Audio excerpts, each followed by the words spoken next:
5월 9일 화요일입니다. 민수기 25장 1절로 18절입니다. 이스라엘이 시딤에 머물러 있더니 그 백성이 모압 여자들과 음행하기를 시작하니라. 그 여자들이 자기 신들에게 제사할 때에 이스라엘 백성을 청하매 백성이 먹고 그들의 신들에게 절하므로 이스라엘이 바알브올에게 가담한지라. 여호와께서 이스라엘에게 진노하시니라. 여호와께서 모세에게 이르시되 백성의 수령들을 잡아 태양을 향하여 여호와 앞에 목매어 달라. 그리하면 여호와의 진노가 이스라엘에게서 떠나리라. 모세가 이스라엘 재판관들에게 이르되 너희는 각각 바알브올에게 가담한 사람들을 죽이라 하니라. 이스라엘 자손의 온 회중이 회막문에서 울 때에 이스라엘 자손 한 사람이 모세와 온 회중의 눈앞에 미디안의 한 여인을 데리고 그의 형제에게로 온지라. 제사장 아론의 손자 엘르아살의 아들 비느하스가 보고 회중 가운데서 일어나 손에 창을 들고 그 이스라엘 남자를 따라 그의 막사에 들어가 이스라엘 남자와 그 여인의 배를 꿰뚫어서 두 사람을 죽이니 연병이 이스라엘 자손에게서 그쳤더라. 그 연병으로 죽은 자가 24,000명이었더라. 여호와께서 모세에게 말씀하여 이르시되 제사장 아론의 손자 엘르아살의 아들 비느하스가 내 질투심으로 질투하여 이스라엘 자손 중에서 내 노를 돌이켜서 내 질투심으로 그들을 소멸하지 않게 하였도다. 그러므로 말하라. 내가 그에게 내 영원한 언약을 주리니 그와 그의 후손에게 영원한 제사장의 직분의 언약이라. 그가 그의 하나님을 위하여 질투하여 이스라엘 자손을 속죄하였음이니라.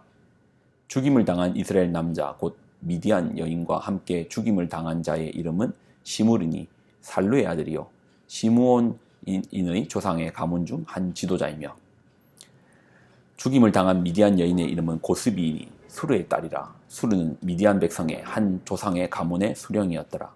여호와께서 모세에게 말씀하여 이르시되 미디안인들을 대적하여 그들을 치라. 이는 그들이 속임수로 너희를 대적하되 부올의 일과 미디안 지휘관의 딸 곧 부올의 일로 연병이 일어난 날에 죽임을 당한 그대들의 자매 고스비의 사건으로 너희를 유혹하였음이니라. 아멘. 기도하겠습니다. 하나님, 우리로 이긴 자 되게 하여 주옵소서. 진자는 이긴 자의 종이 되오니 우리가 악에게 져서 악의 종이 되지 않도록 이기게 하여 주옵소서. 영광을 드립니다. 예수님의 이름으로 기도드립나이다. 아멘.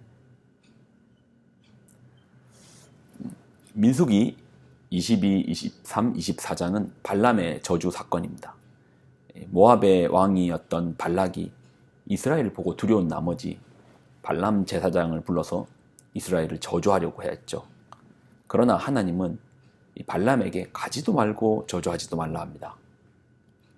그러나 불의의 삭슬 좋아하는, 돈을 사랑하는 이 발람은 결국 이스라엘을 저주하기 위해서 나아갑니다. 또 한 번 하나님께서 당신의 사자를 보내사 발람의 나귀를 통해서 다시금 강력한 경고를 줍니다. 이스라엘을 저주 못하도록 막습니다. 결국 하나님의 도우심으로 발람은 이스라엘을 저주하지 않았습니다. 자, 그러면 그대로 끝나는 겁니까? 아닙니다. 여러분, 사단은 그렇게 만만한 존재가 아닙니다. 우리를 길을 쓰고 넘어뜨리려고 하는 거예요. 성도로 살지 못하도록 넘어뜨리려고 합니다. 오늘 본문을 보면 이스라엘 백성들이 음행을 합니다.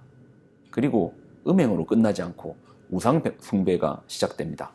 자, 민수기 25장 1절로 3절을 보면 이스라엘이 시딤에 머물러 있더니 그 백성이 모압 여자들과 음행하기를 시작하니라. 그 여자들이 자기 신들에게 제사할 때에 이스라엘 백성을 청하매 백성이 먹고 그들의 신들에게 절하므로 이스라엘이 바알브올에 가담한지라. 여호와께서 이스라엘에게 진노하시니라. 음행으로 끝나지 않고 우상 숭배까지 넘어갑니다. 이 사건과 발람의 이름은 등장하지 않는데요. 연관이 없는 거 아닙니까? 여기 보니까 모압 여인들과 그리고 모압 여인들이 등장하는데 왜 이 부분이 발람하고 연계가 되어 있는가? 단지 이스라엘 자신들이 욕구를 주체하지 못하고 이런 일이 벌어진 것처럼 보입니다. 그런데 아닙니다. 견고한 세력이 있습니다. 촘촘하게 우리를 넘어지게 만드는 그런 사단의 설계가 있습니다. 자, 민수기 31장 16절에 이렇게 이야기가 나옵니다. 보라, 이들이 발람의 꾀를 따라 이스라엘 자손을 부올의 사건에서 여호와 앞에 범죄하게 하여 여호와의 회중 가운데 연병이 일어나게 하였느니라. 발람의 꾀를 따라서, 여기서 바알볼을 이 사건은 결국 이 음행의 사건은, 우상숭배의 사건은 발람이 잘 짜여진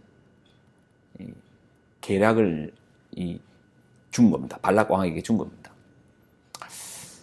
범죄하게 만드는 거예요. 하나님께서 저주는 못하게 하였지만, 그래서 이제 발람이 생각한 거는 이들이 하나님과의 관계와 끊어버리자. 하나님 싫어하는 것들을 하게 해서 하나님과의 관계가 끊어지게 하자. 계시록에도 이런 부분이 나옵니다. 계시록 2장 14절.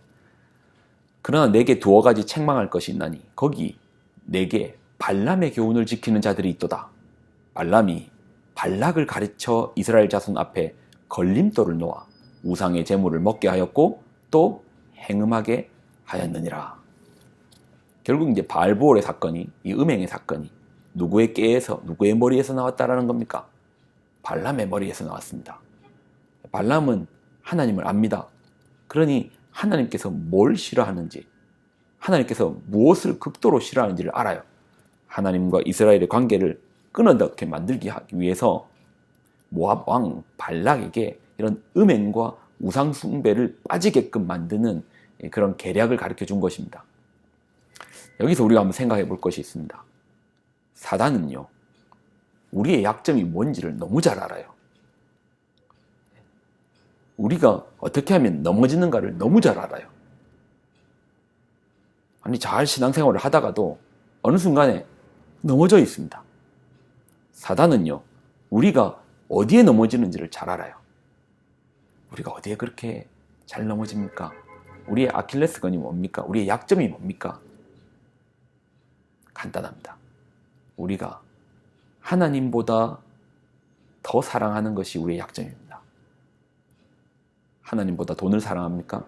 그럼 돈이 사단이 공격하기 제일 좋은 우리의 약점이 될 것입니다. 하나님보다 명예를 더 중시합니까? 그럼 그 명예가 우리의 아킬레스건이 됩니다. 하나님보다 자식을 더 사랑합니까?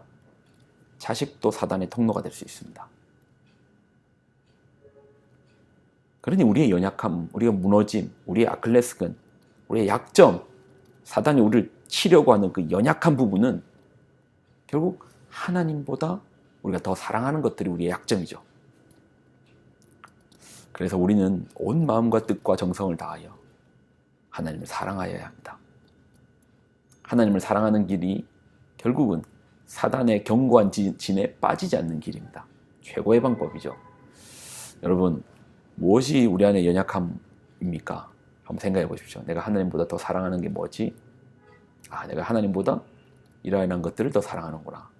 그럼 사단은 그걸 통해서 우리를 넘어지게 만들 것입니다. 깨어있죠. 그리고 날마다 주님을 더욱더 깊이 사랑하는 우리가 되시면 사단이 어찌 우리를 감히, 하나님의 사랑받고 하나님을 사랑하는 우리를 어찌 감히 사단이 틈탈 수 있겠습니까? 기도하겠습니다. 하나님, 말씀을 봅니다. 이스라엘 백성들이 실패하였던 그 현장을 봅니다. 이 속에서 나를 봅니다. 우리의 연약함이 무엇인가? 하나님보다 더 사랑하는 것이 있다면 이것이 결국 우리를 넘어지게 만든 터여오니 주님, 우리 마음을 지키시고 생각을 지키사 하나님을 더욱더 사랑하며 하나님께 집중할 수 있는 우리에게 그 믿음 허락하여 주옵소서. 영광을 드립니다. 예수님의 이름으로 기도드리옵나이다. 아멘.